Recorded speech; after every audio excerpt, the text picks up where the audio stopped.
So I ended up, after a few years, called it quits. I did my contract, got out.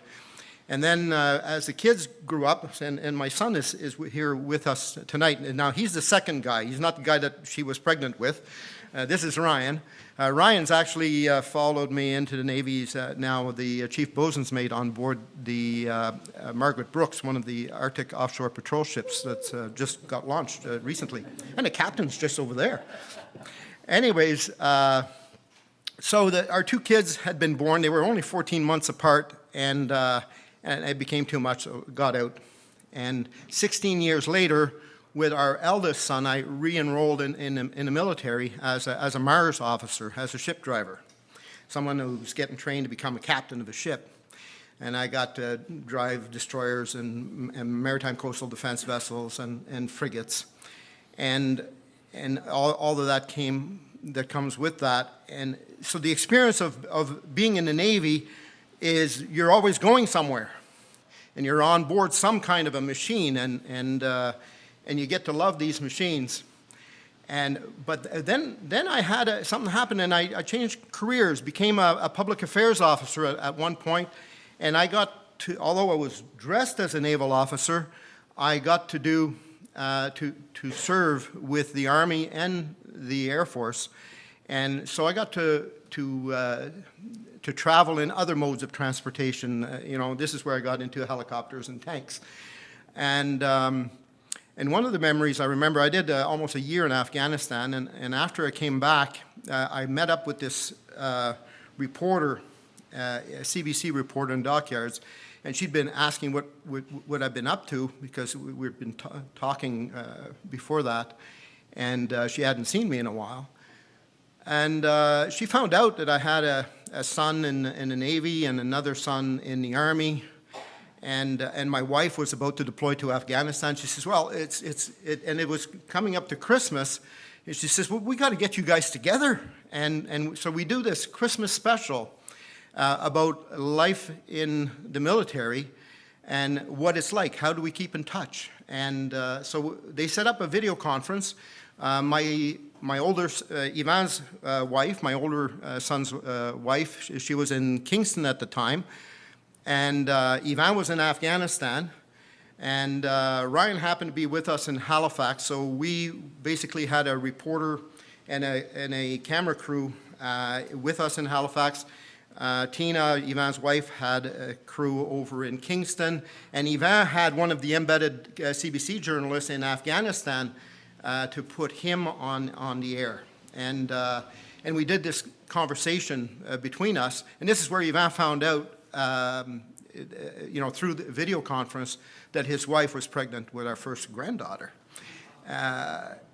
So again, the experience of this is not necessarily in the Navy, but Christmas in the military can be challenging, especially when you have a military family and you don't know. That following year, 2010, Ivan was still in Afghanistan. Leanne deployed to Kandahar as well, and Ryan was gone on op podium to Vancouver for the Olympics, 2010 Olympics. And then in January, I was still on Christmas leave, and I got called to go to Haiti because we had that terrible earthquake. And it was in Haiti, actually, that I had the real experience of planes, trains, and automobiles, because we had two ships. We had HMCS Athabascan and Halifax, and we had a helicopter. And I still remember this one instance where we were called to meet with General Laroche in Port-au-Prince.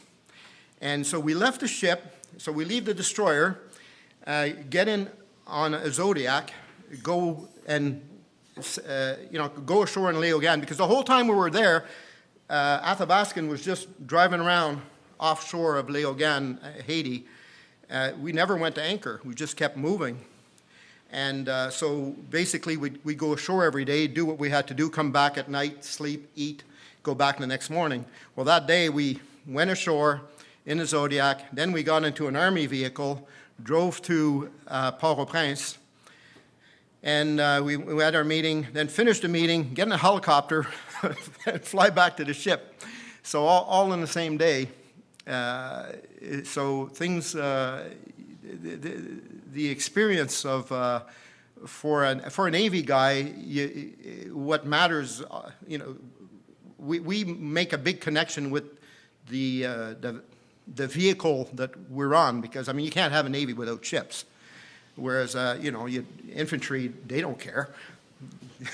All they need is their ditch and a place to sleep, Just kidding. And while I was in Afghanistan, no, actually, while I was in Afghanistan, I got a chance to travel in one of those armored vehicles, and luckily our convoy was not struck by IEDs.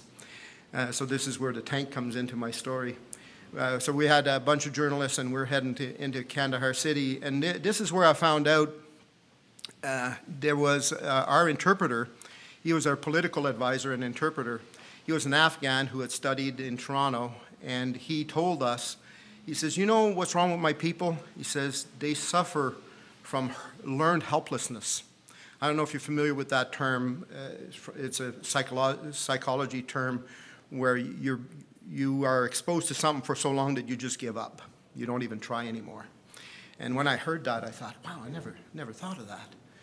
So, and the things that I saw in Afghanistan and in Haiti exposed this guy who had grown up in this family with all these people, getting together for Christmas, and the things we take for granted, it completely blew it apart, because you get exposed to things where people have completely different expectations.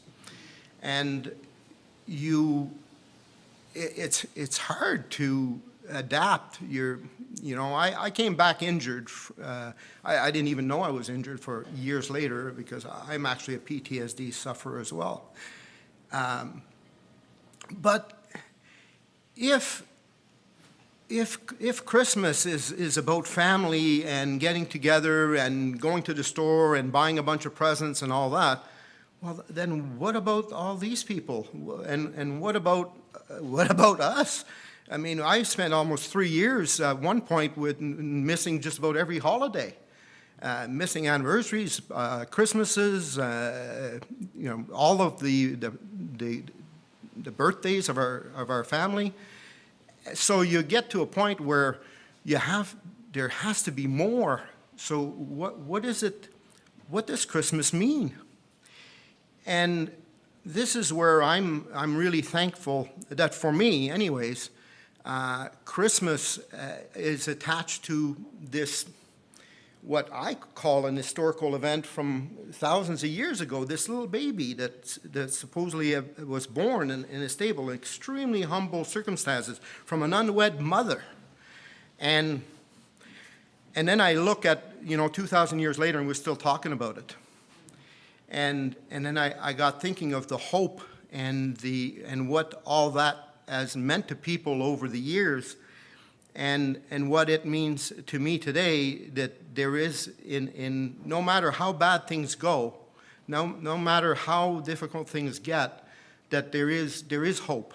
There is something beyond the things that we can touch and feel, and the things that we can buy, and that there is something beyond all that. There is magic in Christmas. And this is what I wanted to share with you today. And when it comes time to get home, it's important, that you get home for Christmas if you can.